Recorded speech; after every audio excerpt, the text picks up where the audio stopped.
Hello again, everyone. Welcome to another episode of Game Pass Grab Bag, your weekly podcast for games from the Game Pass collection, bringing you three unique perspectives for varying skill range. I am the navigator of this episode, Andrew. With me are Map Quest, Keith, Hello. and our driver, Aaron. Man, I was hoping you'd call me the spare tire, but No, I'll take driver. I called you the driver because it's based off of one of your favorite movies. Okay. you Well, I didn't really catch that reference. I thought it was just because we're dealing with a car in this episode. I mean, it's hard to kind of do the ref. I mean, that's what he goes by. In case people didn't know, Aaron absolutely loves. Drive is an outstanding movie. It opened a world for me and Ryan Gosling. I realized Ryan Gosling is an outstanding actor after seeing Drive. It awoken things in Aaron. It did. It did. But yes, this week we played Pacific Drive, which I always naturally keep wanting to say specific. Really? I always want to say Pacific Rim. Remember that movie? Speaking of movies or movies. Does everyone remember that movie? There was. Yeah, they were not very good. They were a kind of a letdown. They But, were cool in theory. In In theory. theory, yeah. I mean, giant Not robots fighting execution. monsters. But anyway, Pacific Drive is brought to you by Ironwood Studios. Pacific Drive is a first-person survival crafting game where you are driving a station wagon through an irradiated Pacific Northwest, where you are trying to figure out what's going on with all these anomalies and how to escape this area with your life intact. But going around, whether or not this is a game or a pass, well, actually, before we start, I just want to quickly remind everyone, please check us out at GamePassGrabBag.com. Check out all our past reviews. On the top right corner, you'll find the links to our Discord, our YouTube, and all our things. So please follow us along. Most importantly, as I said before, in the next month or so, please check us out on Spotify. We're very close to hitting the partner program, and we just need a little bit of extra push. So if you could help us by listening to our episodes on Spotify, that'd be fantastic. But anyway, Pacific Drive, whether or not this is a game or pass, I will kick this off. I will drive this off with a, this is a game. I don't know if did this game feel like something to you, Keith? Like another game we played before? Yes, I was gonna bring. At least if you're talking about the story, I was gonna ask you about it. But maybe I'm thinking of something different. They You're are talking about connected. gameplay. They are Gameplay-wise, connected? I was thinking. This reminded me very much of The Long Dark. Do you remember that game? Yes, a long time ago. Yeah, it was, I think, our first year when we did this. But like a I first remember survival I was game we ever not... played. I feel like. No, it wasn't... I mean, I don't either know. way, it was very early on. So. Yeah, but I know that game had a huge cult following. But I remember I didn't care for it. To me, Pacific Drive is kind of what I wish The Long Dark was. Because it's just... It just... To me, being able to drive a car, the atmosphere of this game, it was very kind of spooky, but not like scary. I had a lot of fun with Pacific Drive. It started to run out of gas near the end. But overall, though, this was a fun game. I love that you smiled after you said it. Like I was waiting for one of you guys to just be like, "Oh, shut up, he Andrew." was so proud of himself. Read it again. Good one, Andrew. Thank you. So I saw what this was. I watched the trailer and I thought, boy, this looks cool because I don't know if they advertised it as roguelike or roguelike-ish, lightish, and it's not really, but it has some of that kind of quick run feel of a roguelike. But either way, it had that. It had driving. I like driving games, and I thought, boy, that sounds kind of cool. The crafting survival was immediately a little bit of a question mark for me. That said, I picked it up pretty much day one that it came to Game Pass, played it for about an hour, thought this is cool, didn't touch it again, came back, pretty much immediately hated my experience because I had no idea what I was doing. So it doesn't pick up well if you haven't played it for a while, at least from the very beginning. But once I really kind of got back into it, there's a weird slow repetitiveness to it. Yeah. But once you start to make some upgrades to your vehicle, start adding some things, and it starts to come together a little more, you're like, okay, this gets fun. But I can also, because of that beginning part, see where towards the end it could start to get a little boring. Did you give this a game or a pass? Oh, it's game. Sorry, Oh, okay. I didn't. So good question. Good call out. Well, I'm trying to keep track because I'm trying to figure out if this is going to be another episode where we all kind of land on the same spot. but probably on different planes on that spot. But I would give this a game as well. That's why I shouldn't say different roads. Okay. All right. We're going to land, Not I'll land you, on different Andrew. roads. Shut up, Andrew. I'm generally so Andrew pointed this out. Some of our most popular episodes on this podcast are survival games, survival crafting games. They seem to be really, really popular. That is not a genre that's super popular with me. Surprise, surprise. But it's just not a genre that I love. This to me comes off as a decent entry point for a survival game. Would you count Minecraft as a survival game? Yeah. All right, so maybe that's your entry point. But then there's this an is actual probably, survival I mode. could see this being like another step up. It was pretty self-explanatory. Like it did a pretty decent job of kind of laying the pieces out in front of you. And it didn't get overly complicated. I think this also helps that we played Routine last week.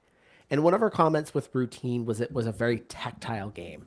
Not a lot of things that you're doing in the menus. The menus are in the game.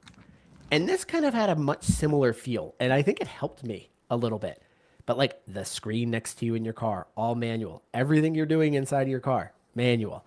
And I think that would have annoyed me if I hadn't just come from Routine, where it was a very similar setup. And it helped me kind of ease into this one a little bit. I can't say that this changed my feeling of this genre altogether, the whole survival crafting. But I do think this is a pretty decent game. I really like the aesthetic of it again a lot.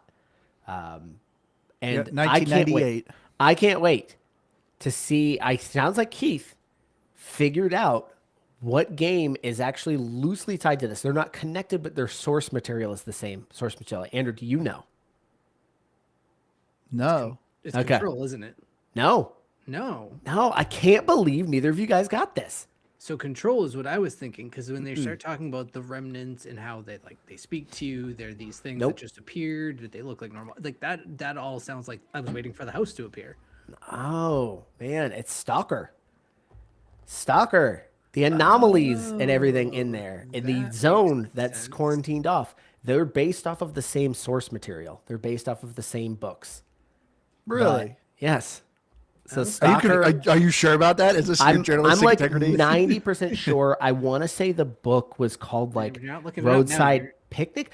Listen, we don't do journalistic No, integrity you're, here. you're not looking this up now. This is fact. This is what it is. I'm pretty sure the name of the book was called Roadside Picnic. You'll have to confirm that. Roadside Picnics, Tales of the Troika by Arkady and Boris Strugatsky. Yeah. So Yeah. Stalker takes place in Russia, and this one obviously takes place in the Pacific Northwest. But it's the same thing: the anomalies, the quarantine zone, all of that stuff. That's actually loosely attached to Stalker. They're obviously not connected as games; they just come from the same source material. So So very much basically like Lovecraft games, like Lovecraftian. I don't know if Stalker or these would be considered cosmic horror, because that's what Lovecraft would call, like that's his stuff is known as cosmic horror. I don't know if that falls in this. I think this is a little bit more sci-fi than it is cosmic horror. You are right. Post-apocalyptic? I think Roadside one- Picnic is on Stalker, but I'm not Yeah. seeing Pacific Drive though. What? So maybe Aaron's just making his own connection, sort of like I did with Control. No. Yours would I'm- make plenty of sense. though. I'm I would give pretty it to you. sure I didn't just make this up. I know that I've heard this somewhere before. Again, journalistic integrity, it was a long time ago when I did hear this. But No, you're right. There, people are saying that they said it was inspired by There we Roadside go. Picnic. all right. So I'm not completely. No. I don't like that you just confirmed and added some journalistic integrity here. Sorry, But I'll edit it out. I'm surprised neither of you guys picked up on it. To me, even knowing that, I was right away. I was like, oh yeah, this is very Stalker feeling. Well, like I can In a car. retrofit it into it perfectly, as far as like what you're saying. I just wasn't thinking of it because again, I got stuck in my stuck in own kind Control. of theory. I mean, See, Control isn't that far I'd off be more either. with you, Keith. Control isn't that far off either. Yeah. I mean, they feel very similar. Just the quarantine zone was very Yeah, the quarantine zone and the way that the anomalies present themselves too. It's very Stalker. Yep. But But anyway, so let's get into this. Pacific Drive, as I said, you are playing a character that is, well, hold on. I guess I should start with the prequel. So originally in the 1970s, there was an area in the Pacific Northwest that had a strange occurrence that happened. A bunch of gamma radiation got expelled. So the government shut off this small area, but progressively this area kept growing and growing, and the government kept extending the walls further and further out. Eventually, it started to encompass some towns. The government tried to kick the people out. Some people wouldn't leave. And progressively, this wall kept growing and growing, but eventually got so big that even the government essentially stopped trying to quarantine this area. So now it is 1998. You are a character doing something. looks like your delivery. Yeah, you were delivering something kind of close to the wall. I don't know why. But you all of a sudden get sucked into the wall, and now your car is gone, but you find this other car. You end up going in the car, you hear over the radio of some scientists, and they say, get to a safe area, and you are starting your adventure. You've come to find out that you have a connection to this car. The car is known as a remnant, which a remnant is an object that could be just about a random thing. Sometimes it was a toaster. One time it was a stereo, they said. One time it was like a walkie-talkie. But it's essentially a being that attaches themselves to a person, and their fate is tied to that person. So if the remnant dies, you die, and vice versa. So you are trying to find a way to sever the tie and escape the area so you can live.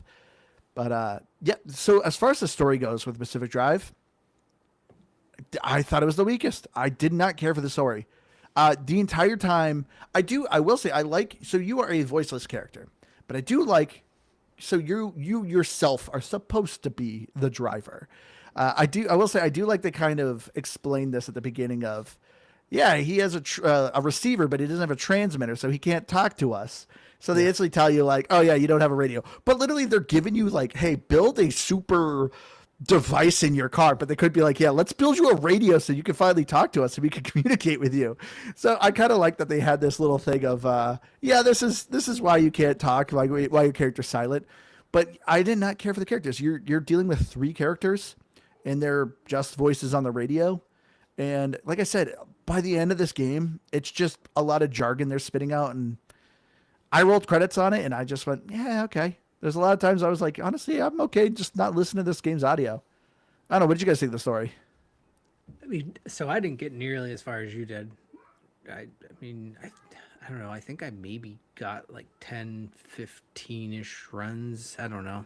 Maybe that's a high run. I don't know. But like overall, I liked the voice acting, but that's not necessarily what we're talking about. The story itself, again, I sort of thought I was onto something else altogether, and I didn't think it was necessarily connected to that. It just felt like it.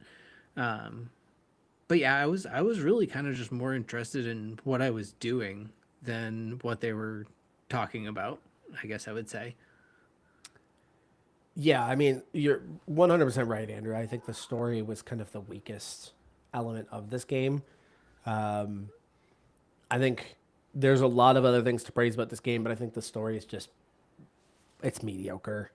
Gosh, I hate to kind of connect it to Stalker, but in a way, you know how we kind of laughed when we played Stalker 2 and we reviewed that, how the game just kind of starts by like an explosion, and then next thing you know, you're going into the zone. This isn't that much different. You're literally driving, and then just boom, you're in the zone. So here you go. So it like goes through this rapid pace of kind of getting you acquainted with the world, but it's so jarring, and there's just no real buildup to it.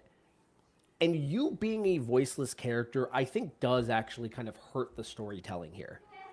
I think if your character did communicate back, and I wonder why the decision was not to do that. You obviously had voice acting in this, and there's nothing you can make decision-wise that would make that complicated. So why not add some of your own voice there? To me, it's kind of an odd choice. Because like I think it's supposed to be, like I said, like kind of a role playing. You are the driver. Yeah, but I don't. Then the problem is, then you have to find some way of connecting you to that character. I don't think it ever does that. No, it doesn't. And so to me, you're better off just giving me the story, create the character, voice it. You have the other voices there, have them interact.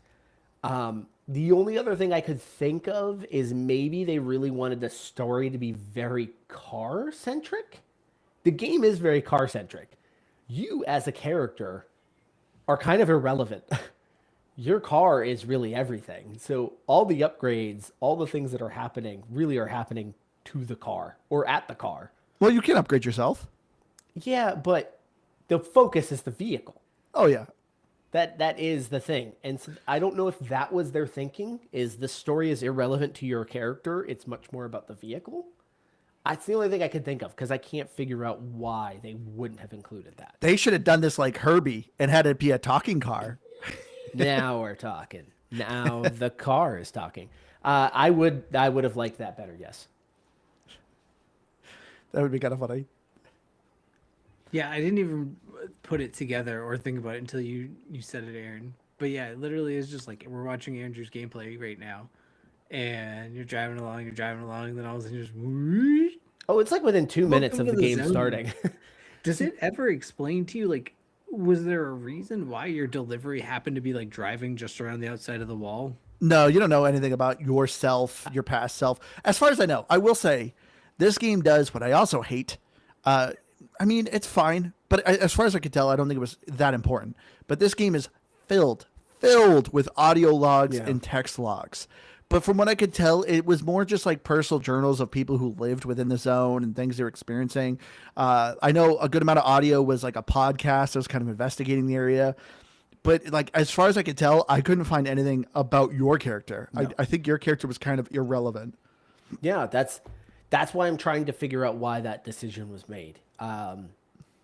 Because to me, that just affects the entire story. It just makes the story less interesting because I'm not invested in this character at all. I know nothing about this character. I don't care about them. And your voice cast around you,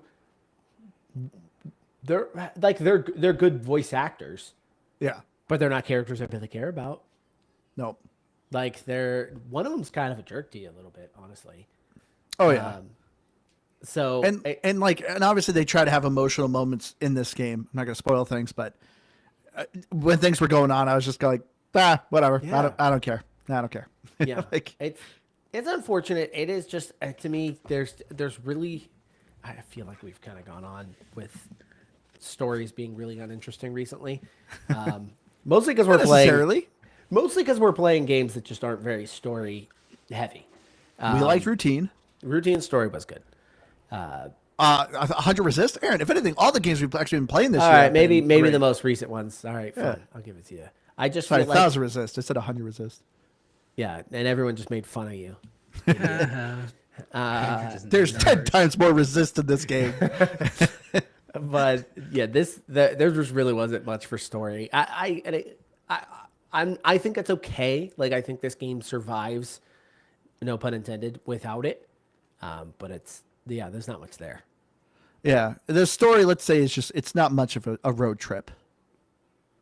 But so let's get into the gameplay though, because the thing I will say, I do like this game's gameplay. Don't worry, Aaron, I got a lot more card puns I know coming. you do. I know you do. I believe it. It gets so much worse.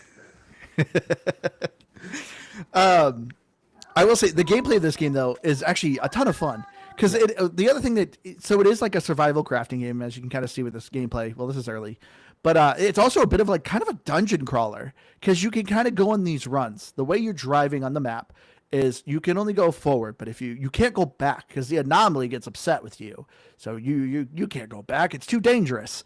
So your whole purpose is to kind of gather this specific energy, find an area where you can summon a gateway and get through the gateway to get back home with all your loot that you've gotten. Because every time you go to different areas, you're trying to find specific resources.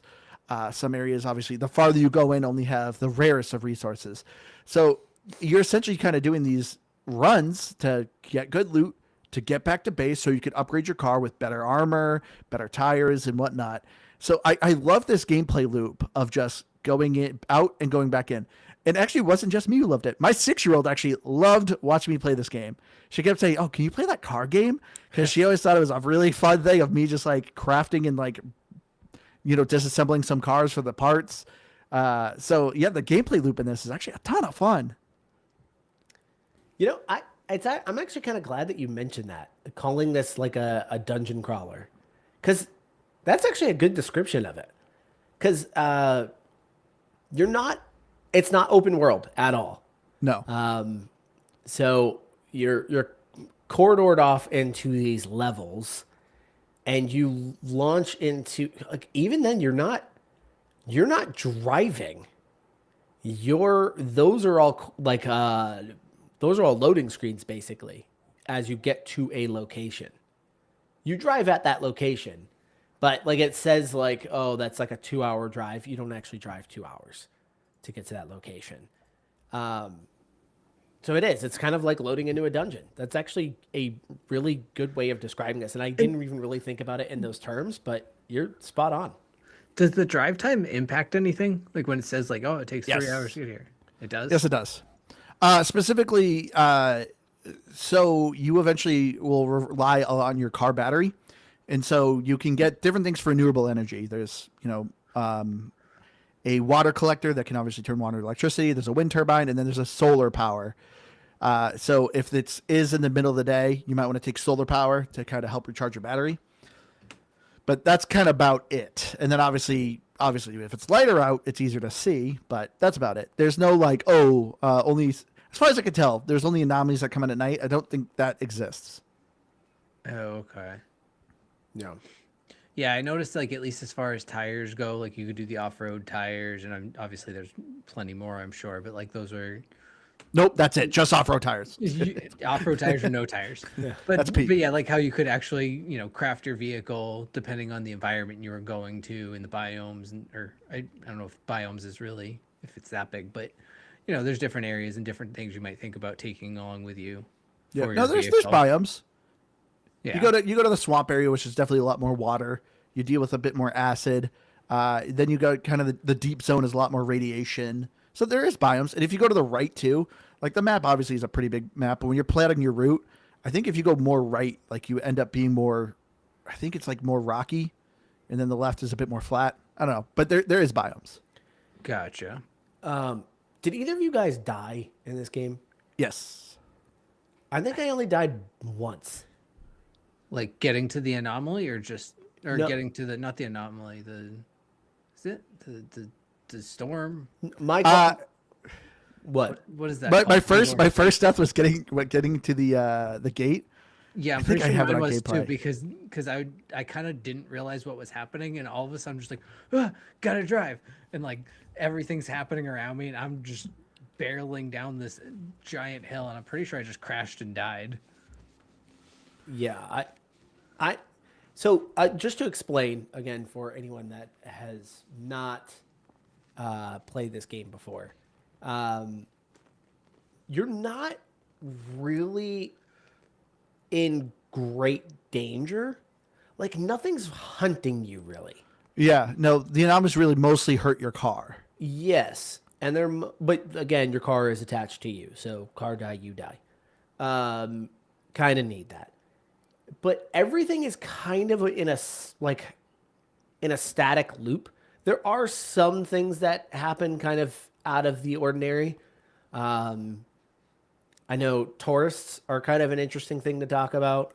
I had the ground once just like pop up in front of my face. I mean, that happened a bunch of times, but that time it actually hit my car and launched me. But I didn't see it before. But for the most part, like when you're seeing an anomaly, it's there. You know it's there. You kind of just have to avoid it. But it's not like there are any monsters chasing you or anything like that. So when we call this a survival game, I think that's probably important to kind of point out that you're not really, there's no guns, so you're not shooting anything. Yeah, you don't have to deal with food and hunger too. Yeah.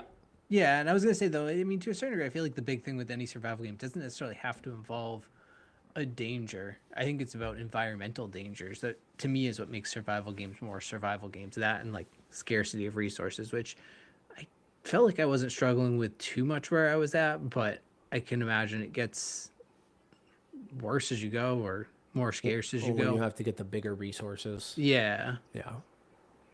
Yeah.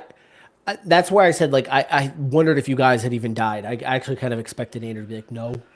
I'm pretty sure this is the footage where I do die. It's pretty funny. So my issue. So the cool thing about this game too. So with your car, you have to like kind of customize it. You got to make sure you have panels on it, doors, tires. You can add attachments to it. So as you're going, your car is just becoming this like Frankenstein of a monster of like parts that you're kind of putting on it. And if you end up using too much stuff, like if like you use a part for too long, it actually will start to just degrade. So eventually it'll get, a perk. It's a negative perk called fragile. So it actually takes damage way more and it can break way easier. So, and not only that, eventually your car will develop quirks, which are really random and can be very annoying. So like I had a quirk where every time I reversed, my hood popped.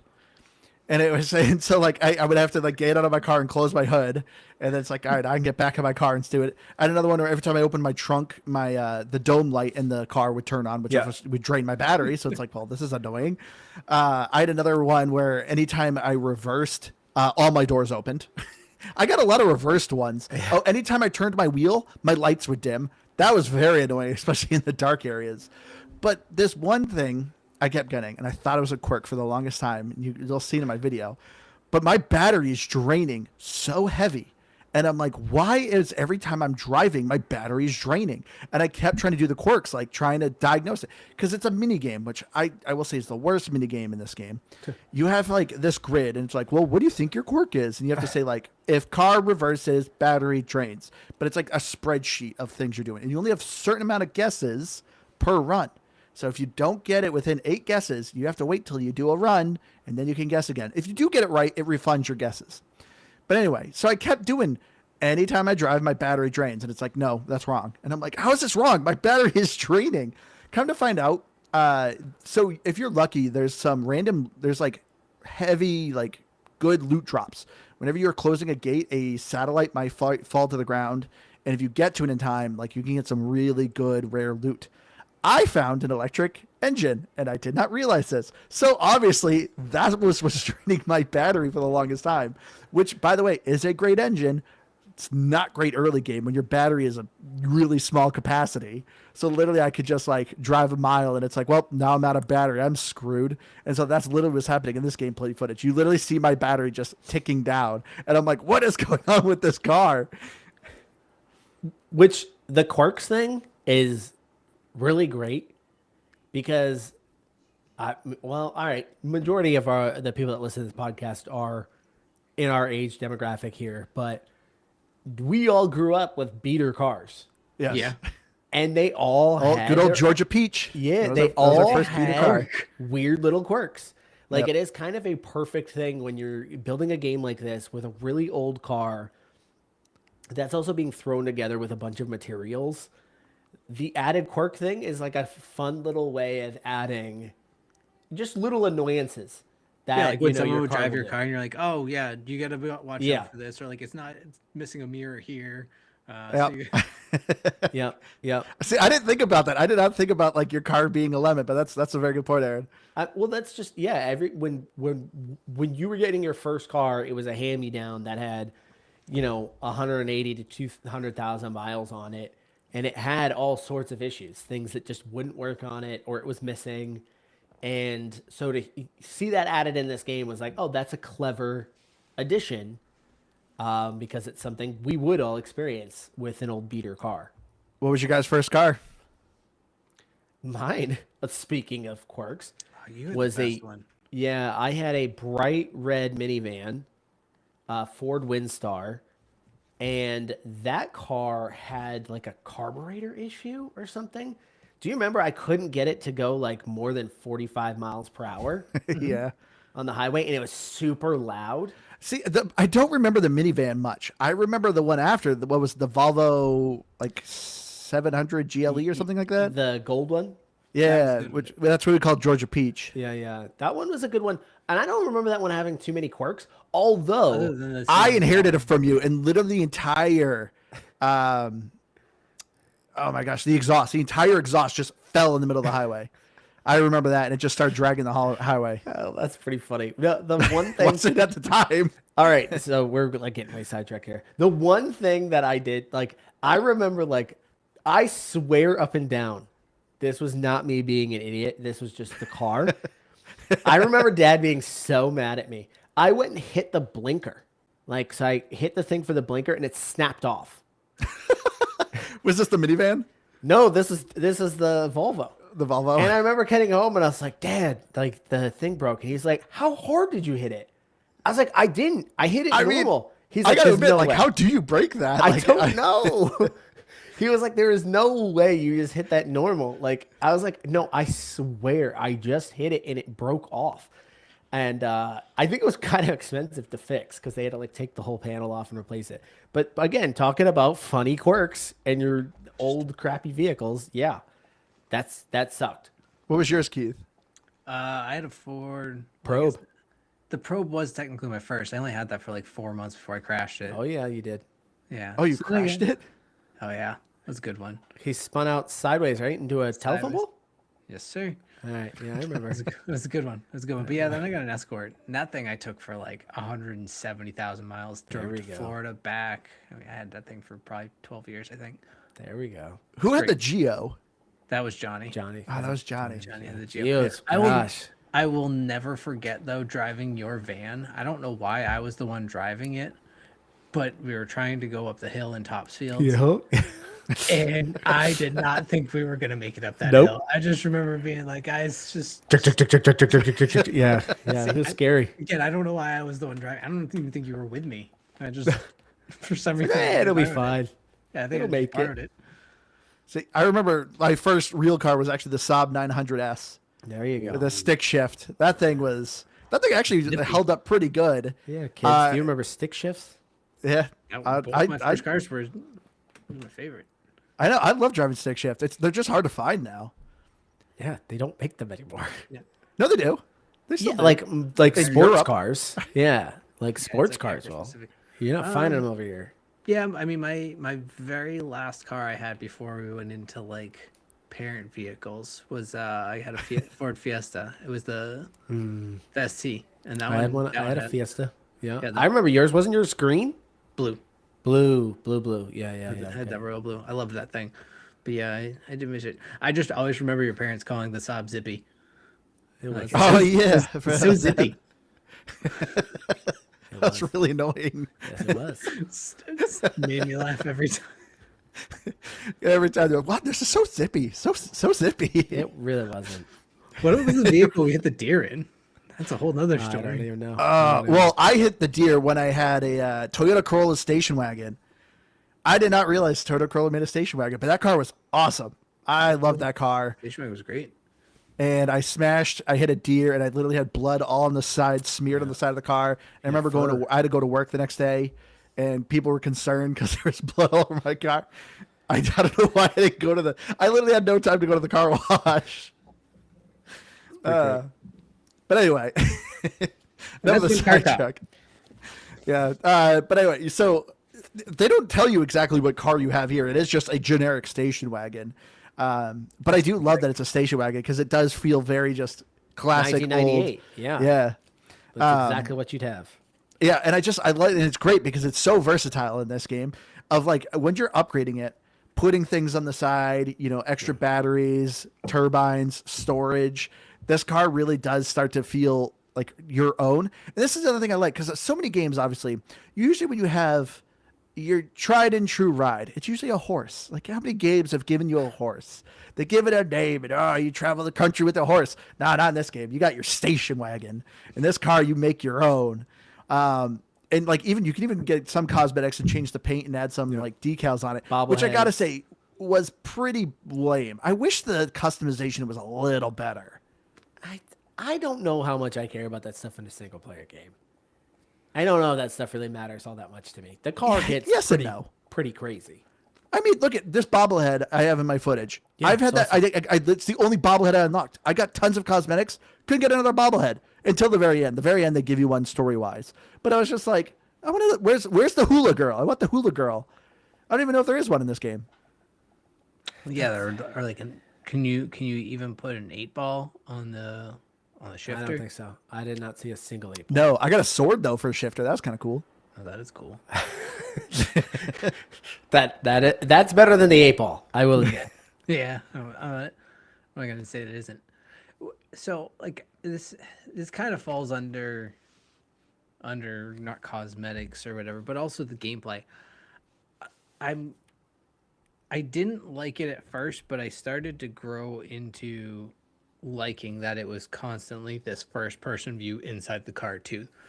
That it didn't let you do the outer car view or the hood view or anything like it. It was the steering wheel full console view the whole time.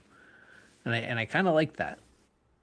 Yeah, that's that full tactile feel. Like you have to turn the key, you have to put it in a park and drive. I mean, even if it's down to hit it, you can turn on the dome light. Like Andrew said, you can drain your battery that way. But like everything in that car, you could kind of touch. And that's why I say like the game is really the main character is the car. The car is getting all those upgrades. The car is the one that's getting all the cool features, the bobbleheads. And I think as the game goes on, I think that is one of the cooler elements of it. Is they did a really good job of making this car kind of take on a little bit of a life of its own. I mean, realistically, it's like your HUD too. Because I mean, Yeah, it really is. It's You like have like everything. the little mission things up in the top right and left, but otherwise you have nothing unless you're inside the car. Yeah. Yep. But yeah, the gameplay loop is pretty repetitive. So there is obviously the main story one. You have a big openish map where you are plotting your route before you go, and out you go. You can kind of change directions a little bit. Not really, but a little bit here and there, depending on what your final destination is. But obviously, they also added kind of an endless dungeon mode, which is called expeditions. And those have progressively get harder. So it's kind of a risk reward thing. So obviously they have more difficult perks to them. So like the very first one's like, oh, the energy you need to get, the anomaly energy is only unlocked by draining your battery. You need to hook up your battery to it to unlock it. If you complete that run, then it ups the difficulty. Obviously higher difficulty, better rewards. But I got to say, I didn't care for these expeditions because this isn't a like looter shooter. So I'm not like, oh man, I need to get the legendary bumper. I need to do expedition runs. So I did expedition runs like 3 times, if even that. And then I just went, what's the point? Because the rewards too, like whenever you complete one, it gives you 3 files and it tells you, oh, if you complete this one, you'll get this item in like this cosmetic. But I was like, why do I care? Like why? Ooh, I get a hand vac. It's like I can make 20 of those. Why do I want to do an expedition just to get a hand vacuum? Like, I don't know. This is kind of lame. Granted, I didn't get to like the end game expeditions, but even then, like, I can't see me wanting anything. I could build just about anything for my car. Yes, eventually you can get kind of better quality things that'll have like slight perks to them. But once again, I didn't really care because overall, though, this game is not very hard. I think the difficulty it's not easy because I did die a couple times. But it wasn't hard. No, I would like there were times I would get a little bit stressed out just because I felt like I was getting myself into a scenario that I couldn't get out of. You kind of just Keith had mentioned it the other day in the chat that he thought he was kind of stuck at one point. And there were points where I kind of felt like I was stuck. Again, just because things are so tactile and what do you mean stuck? Like your car couldn't go? Your car was like stuck? No, in a tree? I felt like, oh crap, I do not have the resources to actually complete this. Like, Yeah, I'm well, not really sure I how to mean, get mine- the resource to do this. Mine was purely just stupidity. I didn't realize that I needed to I mean, mine was too. I hold eventually down figured it A out. on the map to engage the destination. I just was doing that. So mine was just dumb, but no, I don't know. I think overall it was more just like there's just a weird, uncomfortable vibe. And I think the tourists are the crash test dummies, right? Yep. Because Which are very creepy. They move, right? Yep. No, they don't move, but they'll pop up like No. out of thin air. If you turn your back on them, they like Looney Tunes Some you. will. And then like you'll turn around and they're just closer to you, and you're like, what? The tourists are really, really interesting. So yeah, you'll run into these mannequins in really random spots. And yes, when you're looking at them, they're not moving. They 100% shifted when I walked into a building and came out, and I was like, they were definitely not there. Some add, like some will multiply, so you'll see multiple ones of them. Have you had a tourist interact with you before, Andrew? What do you mean? So I had somebody who had mentioned this game, and they had mentioned that the tourist will sometimes throw you an item. Oh, is that what happened? There was one time, it was pitch black. Yeah. I was out of rubber, and like my tire actually got a flat, and I was like, crap. I was like, I don't have a thing to seal my tire. And all of a sudden, like, it was pitch black. All of a sudden, tires were hitting my car. Like, and I'm like, where did these come from? I thought it was a glitch. Like, that's what I love about this game. Sometimes I'm like, is this a glitch? Or is something weird happening? Because I will say this game is slightly glitchy. Yeah, it's not super polished, is the way I would describe it. I don't know if I didn't like run into anything that was like, oh, that's really crazy glitchy. It was more just like, it just felt a little like janky. But yeah, the tourists, that's what I've heard, is like they will give you really useful items sometimes. They'll just appear and give you useful items. I didn't have anything like that happen to me, but I was kind of curious if you did. Yeah, that's the only time, as far as I can tell. I noticed the tire bouncing around once, but I don't think I needed it. So I don't think it was them giving it to me. I think it was just. You could have kept that tire though. I mean, maybe it was an upgraded tire to what I had, but no. Like, do they provide any lore as far as like what the tourists are? For the tourists? Like, are they bad? I didn't see anything on lore on the tourists. Again, you're picking a audio log, so I don't recall getting anything. Yes, so you're supposed to scan just about everything in this game. So if you scan an anomaly, it'll give you, which is kind of annoying, because like I scan an anomaly, I just want a simple, hey, this thing is going to do this, try to avoid this. No. This game's always like, here's a 2-page journal entry of somebody who first discovered this. And I'm like, I don't care. I don't want to read this massive diary. I just want to know, what's this giant floating ball? Is it going to hurt me? Is it going to zap me? Like, what's it doing? It always wants to hurt you. Yeah, so there is one for the tourist of like somebody who discovered them and how they were appearing. And like they basically said those things like, oh, sometimes they help you, but if you touch them, they'll explode. So like that was it. Yeah, they will explode. I did. Yeah, because that's what I found out. I took an impact hammer to one of them. I was like, I wonder what happens. Whoops. I mean, it's an achievement to kick one. Oh, you get an achievement, but that's another thing. That mechanic, the kicking mechanic. Oh yeah, pretty useless. Well, it is useless. Well, it's funny. No, it's good for getting your car unstuck. That is literally the whole purpose of it.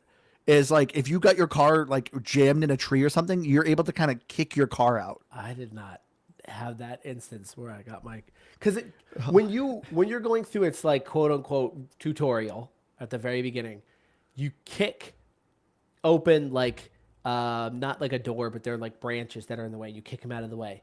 So that would lead you to believe that you're going to be kicking away a lot of debris. And it's like, no, you don't. That doesn't happen in this game at all. So kind of a weird mechanic. It is funny. Like I said, I'm really curious. I don't know if I got this, but my death that I have, I literally, so like I said, my battery drained on the car. And that is how I drove because I had an electric engine. I'm literally kicking my car trying to get to the gate because I'm like, the storm's coming. I'm like, you stupid car. Because the gate was down below hill. So I was like, okay, if I kick it enough, maybe I can get it to the gate. But then eventually the hill went up. And I was like, well, I can't kick it up a hill. So I was like, I guess I lost here. But it's pretty funny of me just trying to kick my car to the gate because I ran out of gas.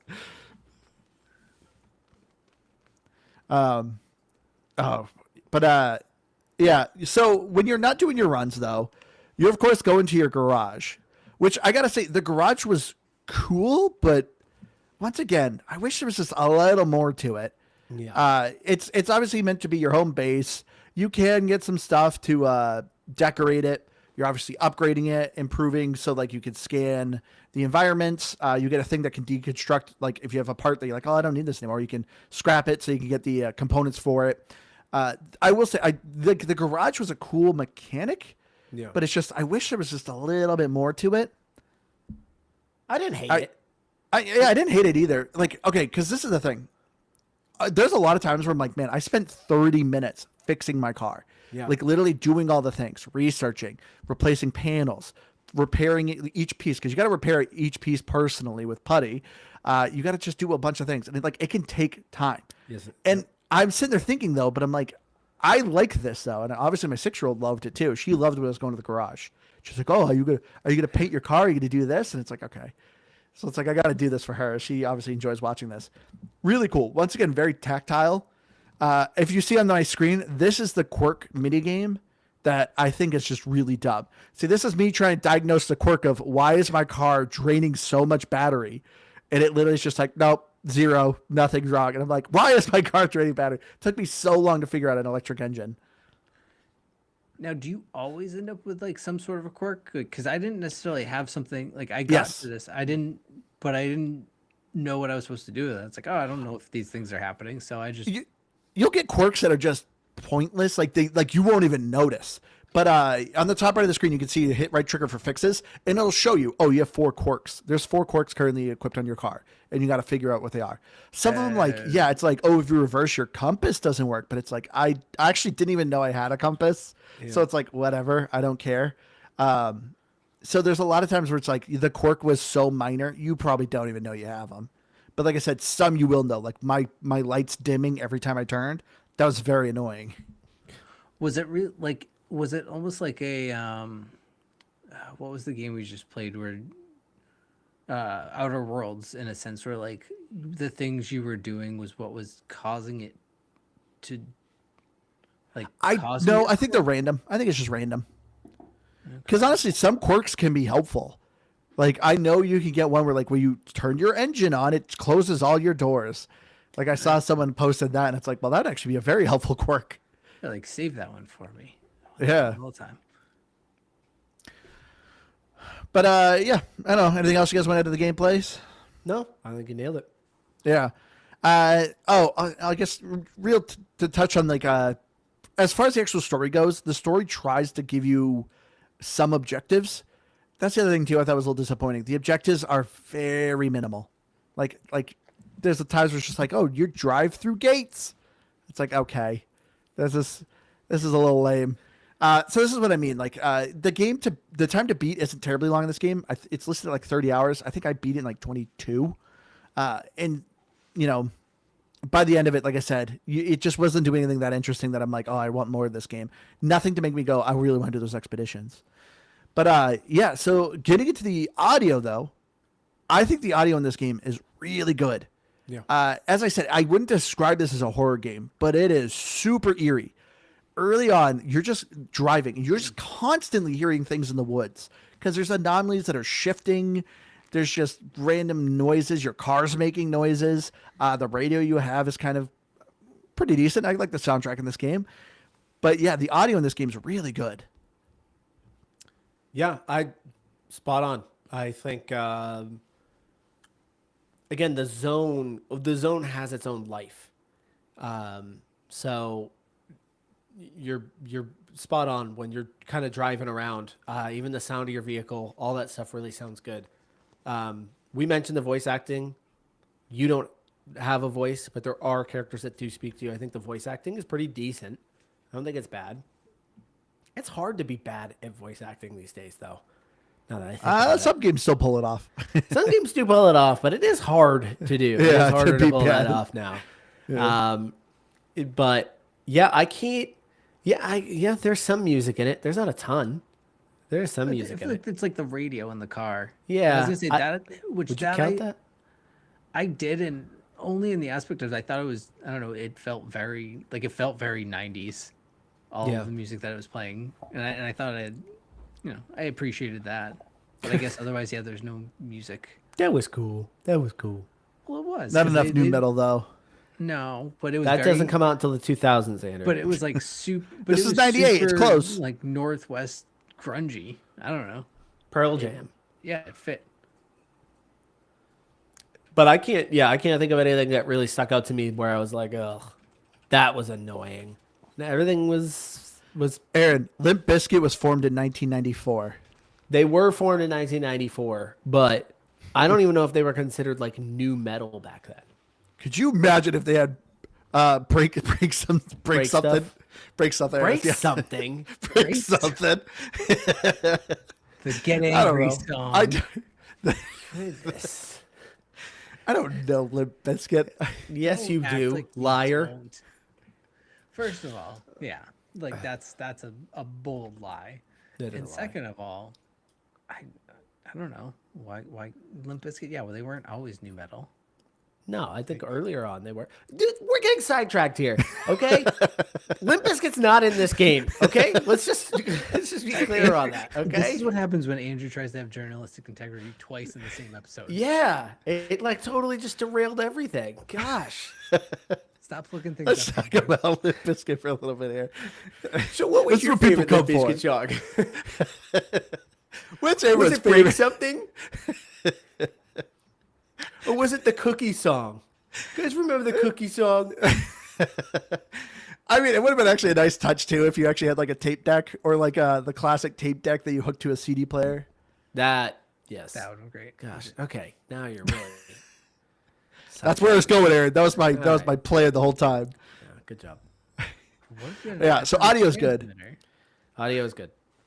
Graphic wise though too, it's solid. Definitely the environments kind of lacked a little bit, but I also don't fully complain too because there are some times where it's like, I don't know. To me, the environments were enough.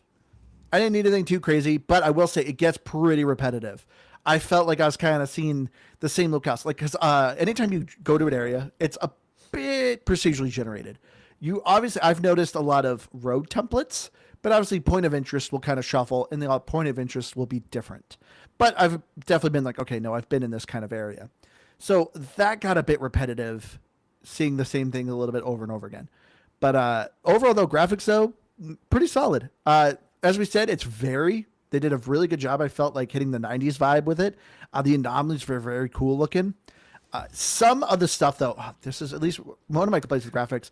I'm getting radiation poison and I'm like, I don't know from what. There's a lot of times I'm getting just sick and losing health and I'm like, I don't know. Is something hitting me? Am I in an area that's supposed to be telegraphed that I can't see? That's kind of my only complaints though with graphics, I mean, you're probably in an anomaly of some sort. but I can't see it. Radiation poisoning, Andrew. My only knock on it. So obviously this isn't running on like Unreal Engine 5, so it's not like super high fidelity. My only kind of complaint on this is it is a very dark game. Yeah. So games like that, you're it's probably a good way of covering up some of your flaws and stuff like that. It's just really dark. And that would be kind of my only real knock on the graphics. I wish it was just a little bit more sunshine sometimes. But other than that, it clearly was trying to fit a vision, as Andrew would maybe kind of point out. Maybe that vision is just the 90s. It was really dark in the 90s. Dark. Everyone times. knows that. Everyone knows that. They didn't use LEDs back then. They didn't. So that would be my only real knock. Is it's just dark. So you're interacting in a lot of dark environments. So it's just graphically, you're not really seeing a whole lot there. But love the interior of the vehicle. I think all of that stuff looks really, really good. Yeah. Yeah, I think. I mean, Andrew or Aaron, when you said it earlier, where the car. Way to pay attention, Keith. Shush. Where the car is like the main focus of the game, and that's where it shines the most. And Aaron was just saying that the inside of the car and everything that's happening inside that is by and far the coolest part of the game. I think the environments are good, but yeah, it is. I don't know. It is the Pacific Northwest. 90s aside, pre LEDs, it's also just a little bit dreary out there. I think All the time. Rainy, It is. foggy. I have heard that 364 days a year it rains there. So that being said, it makes sense. I get it. You're in a quarantine zone. It doesn't need to be nice and sunshine and roses, Aaron. But What even you're looking for. Even so, if you are watching the video right now, even here, light, it's very bright now, all fog. But does So- Andrew have good headlights? You don't know that. I- He might not have no, good headlights right now. again, I think that was the vibe they wanted to get. So I'm not. Oh, there's sunlight. it is hard for me to knock on it because this is clearly a vibe they were trying to create, was capturing the Pacific Northwest, which obviously is a very unique locale. Yep. Just graphically, that can start to grate on you a little bit. That's Yeah. all. So for a pro tip, if you're looking for renewable energy, do not use solar panels. I did not find them to be very effective. I would Surprise, maybe surprise. get one zone that actually had sunlight. Invest in hydro electricity. That definitely helped a lot more. And I did 2 hydro and 1 wind turbine, and I felt like running with the electric car engine, I was able to maintain myself way better. Though the achievements in this game, though, I gotta give it A+ to this game. Ooh. A+. I love the achievements. This game is a perfect example of what achievements are for, and of course they do a bunch of just fun achievements. One of the achievements is called riding with the top down, and it's literally do a run.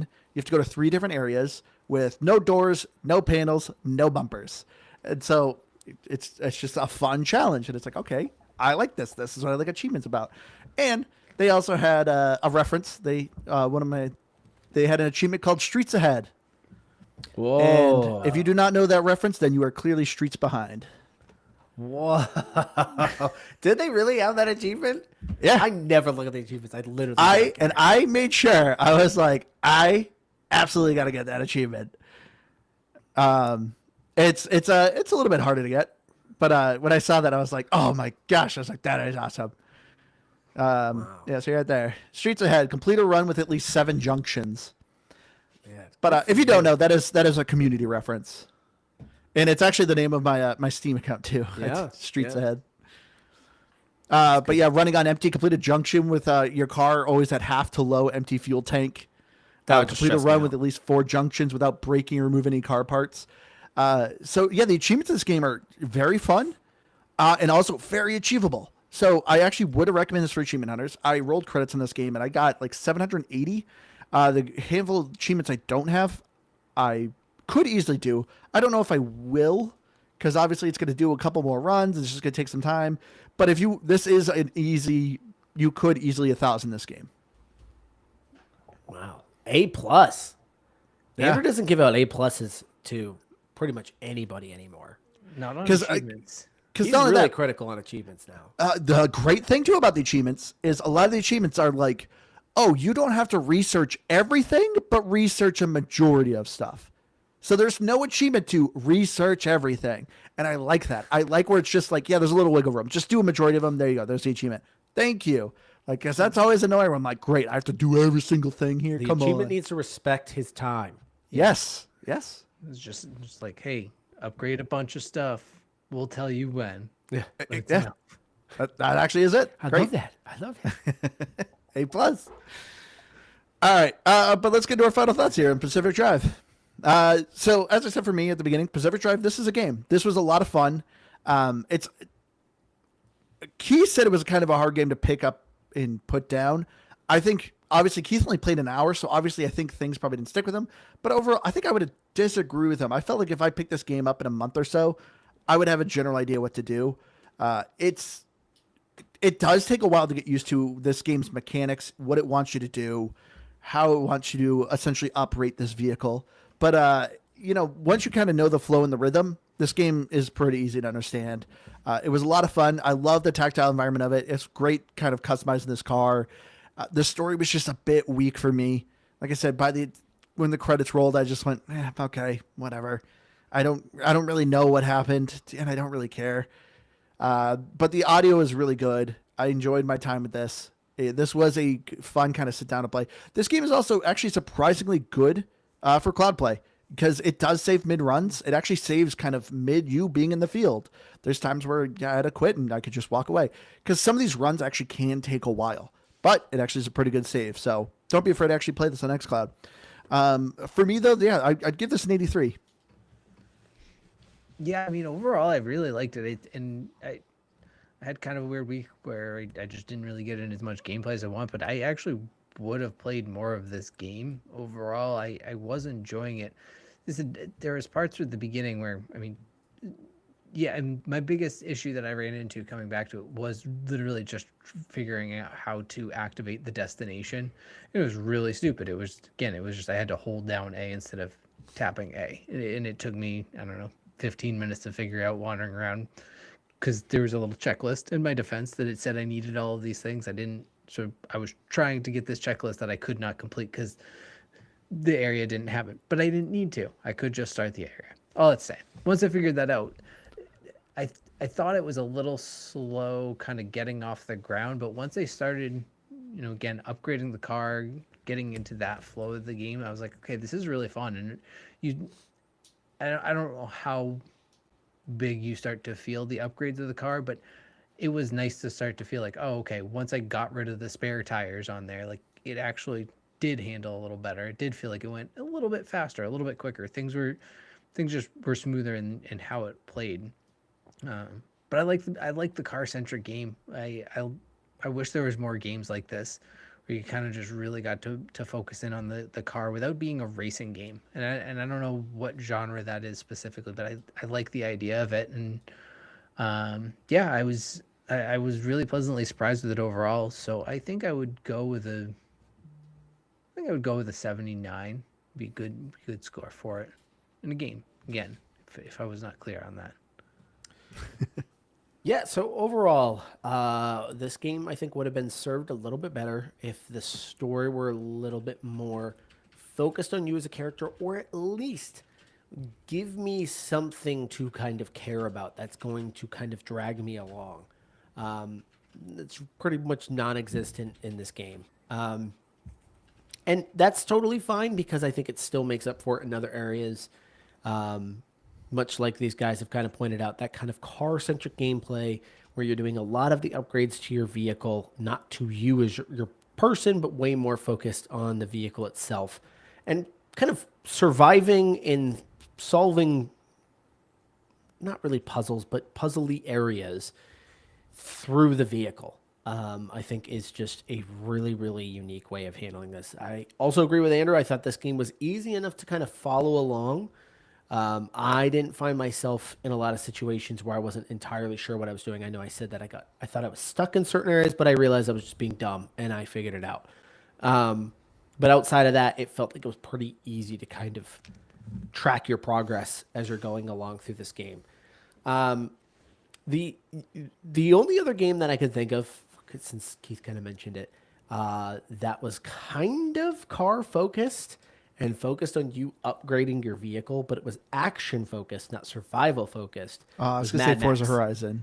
No, Mad Max. Oh, Mad Max. That was a great game. Love Mad Max. Wildly underrated game. Ton of fun. And your Opus, your Magnum Opus is your vehicle that you're kind of going around the wasteland making upgrades to.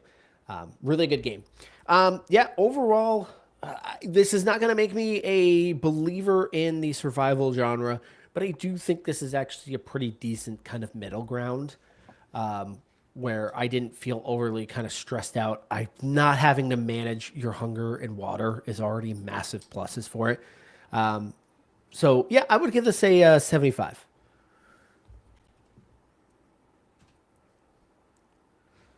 Man. Wait, what did you give it, Keith? 79. Oh.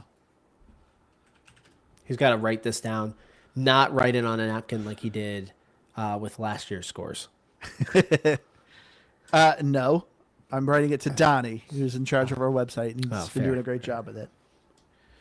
All right, everyone. Well, thank you all so much for joining us on this road trip through the Pacific Drive. If you have any game recommendations, please, you can reach out to us on our Discord, or you can write us an email.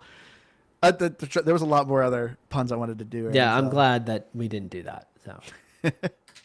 So please, if you have any game recommendations, we always love to hear from you. Like I said, come join us on our Discord. Me and Keith are pretty active on there. We always love hearing from people, and we love chatting with everyone. But I've been your hardcore gamer host, Andrew. You can find me on Xbox Live at Firebird0952. And yeah, please, like I said, make sure you check us out on Spotify. Help us out. And on our YouTube. We're actually also doing pretty well on that. I have a lot of footage on there. I've been trying to record more there. But anyway. Your favorite Limp Bizkit song in the comments. what's your favorite Limp Bizkit song in the comments. That's great. We love you all. We'll see you again next week.